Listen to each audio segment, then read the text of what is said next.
कहीं बदला लेने के लिए तो हमले नहीं कर रहे भेड़िए। क्यों हो रहे हैं बहराइच में भेड़ियों के हमले? क्या भेड़िए भी बदला लेते हैं?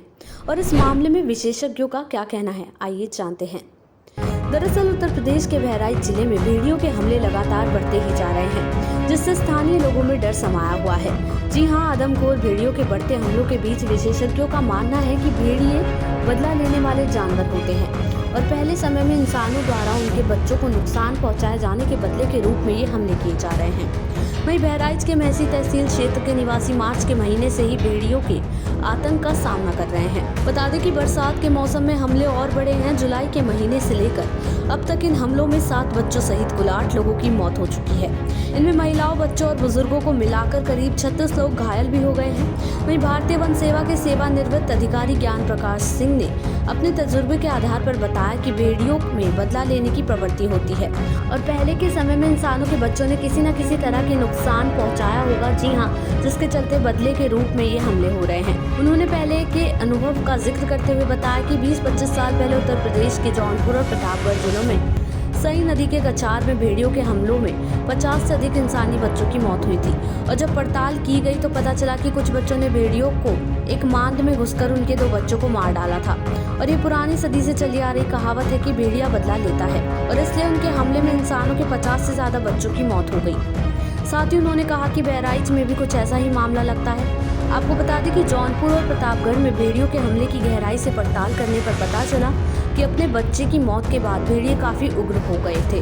जब भेड़ियों ने इंसानों पर हमले करने जारी रखे तो वन विभाग के अभियान के दौरान कुछ भेड़ियों को पकड़ा भी गया, लेकिन आदमखोर भेड़ियों का जोड़ा बचता रहा और बदला लेने के मिशन में कामयाब भी होता चला गया।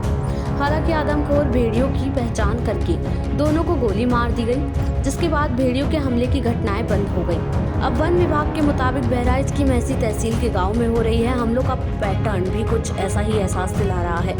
जी हां, वन विभाग का कहना है कि इसी साल जनवरी-फरवरी के महीने में बहराइच में भेड़ियों के 2 बच्चे किसी ट्रैक्टर से कुचलकर मर गए थे। तभी से उग्र हुए भेड़ियों ने इंसानों पर हमले शुरू कर दिए। फिर वन विभाग तेजी से हरकत में आया और हमलावर भेड़ियों को पकड़कर 40 से 50 किलोमीटर दूर बहराइच की ही चकिया जंगल में छोड़ दिया गया। माना जा रहा है कि यही थोड़ी सी गलती वन विभाग से हुई होगी। साथ ही बताया जा रहा है कि चकिया जंगल में भेड़ियों के लिए प्राकृतिक वास नहीं है। कहा जा रहा है कि यही भेड़िए चकिया से वापस घाघरा नदी के किनारे अपनी मांद के पास लौट आए हो और बदला लेने के लिए इंसानों पर हमलों को अंजाम दे रहे हो। साथ ही उन्होंने बताया कि अभी तक जो 4 भेड़िए पकड़े गए हैं वो सभी आदमखोर हैं। इसकी उम्मीद बहुत ही कम है। हो सकता है कि एक आदमखोर भेड़िया पकड़ा गया हो मगर दूसरा बच गया हो। शायद इसलिए पिछले दिनों 3-4 हमले हुए हैं। बहराइच के प्रभागीय वन अधिकारी अजीत प्रताप सिंह ने जानवरों का जिक्र करते हुए कहा कि शेर और तेंदुए में बदला लेने की प्रवृत्ति नहीं होती, लेकिन भेड़ियों में होती है। और अगर भेड़ियों की मांद से कोई छेड़छाड़ होती है, उन्हें पकड़ने या मारने की कोशिश की जाती है या फिर उनके बच्चों को किसी तरह का नुकसान पहुंचता है तो वो इंसान का शिकार कर बदला लेते हैं। वन विभाग का कहना है कि अगर आदमखोर भेड़िए पकड़ में नहीं आते हैं और उनके हमले जारी रहते हैं तो आखिर में उन्हें गोली मारने का आदेश दिया जाता है। आपको बता दें कि आदमखोर भेड़िए को पकड़ने के लिए थर्मल ड्रोन और थर्मो सेंसर कैमरे लगाए गए हैं और इस मामले में जिम्मेदार मंत्री, विधायक और वरिष्ठ अधिकारी क्षेत्र में डटे हुए हैं और मुख्यालय से स्थिति पर लगातार नजर बनाए हुए हैं। देश दुनिया की ऐसी ही तमाम खबरों के लिए देखते रहें समय डिजिटल।